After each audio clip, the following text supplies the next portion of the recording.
Start. अस्सलाम वालेकुम नाज़रीन, आज मैं आपको एक नुस्खा बताता हूँ जो उन नौजवानों के लिए जिनके मसाने में गर्मी, एतलाम, जरियान और ज़कावत हिस्स के मरीज़। तो असल में आजकल हमारे नौजवान फास्ट फूड और जंक फूड्स और इस तरह के खाने खाने की वजह से उनके मसाना में गर्मी और एक्सरसाइज ना होने की वजह से उनके मसाना में गर्मी और इस तरह की बीमारियां जो होती हैं, तो उसका बेहतरीन इलाज और बेहतरीन नुस्खा मैं आपको बताने लगा हूँ। तो याद रखें, जिन लोगों को ज़कावत हिस्स यानी आपका जो हिस्स का बढ़ जाना और जिसकी वजह से ज़रा सी बातचीत या ख्याल से कतरों का निकलना, इसको ज़कावत हिस्स कहते हैं। यानी आपकी मज़ी जो निकलती है, तो ज़कावत हिस्स इस बीमारी को कहते हैं। जरियान, किसी भी बहती चीज़ उसको जरियान कहा जाता है।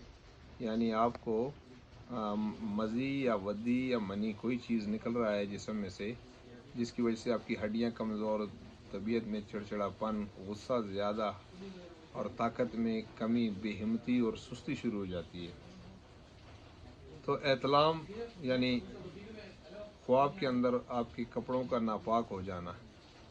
नमाजी आदमी जिनको कतरों की तकलीफ़ होती है, पेशाब का बार बार आना या पेशाब के कतरे, यानी आप अस्तंजा वज़ू करते हो और फिर भी कहते हो कि मुझे शक रहता है कि जी मेरे कपड़े नापाक होते हैं, पेशाब खुश्क नहीं होता।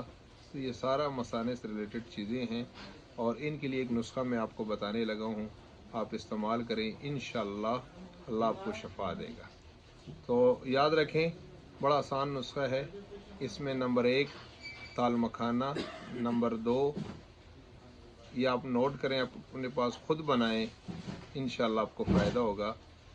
नंबर 2 समंदर सोग, बैमन सफ़ेद, बैमन सुर्ख, इसके अलावा मूसली सफ़ेद, संगाड़े, मस्तगी और इसके अंदर छिलका इसबगोल और मिस्री। ये बड़ा सिंपल सा नुस्खा है और इसमें जितना इन चीज़ों का वज़न हो, मिसाल के तौर पे आप 20-20 ग्राम अगर ये लेते हो, तो आपने इसमें कीकर की फली 100 ग्राम इसमें आपने मिक्स करना है। यानी अगर आप 20-20 ग्राम ये लेते हो तो कीकर की फली 100 ग्राम, अगर 40-40 ग्राम आप ये लोगे तो 200 ग्राम कीकर की फली मिक्स करें और इसको सुबह शाम दूध या पानी के साथ इस्तेमाल करें। इंशाअल्लाह ये पेशाब का बार बार आना, पेशाब के कतरे और नौजवानों में एतलाम, जरियान, मज़ी का बहना, ज़कावत हिस्स की बीमारी, इसको ये ख़त्म करता है। इसके अलावा ये मैदे और मसाने की गर्मी को ख़त्म करने के लिए बेहतरीन है। अल्लाह आपको शफा दे। अस्सलाम वालेकुम।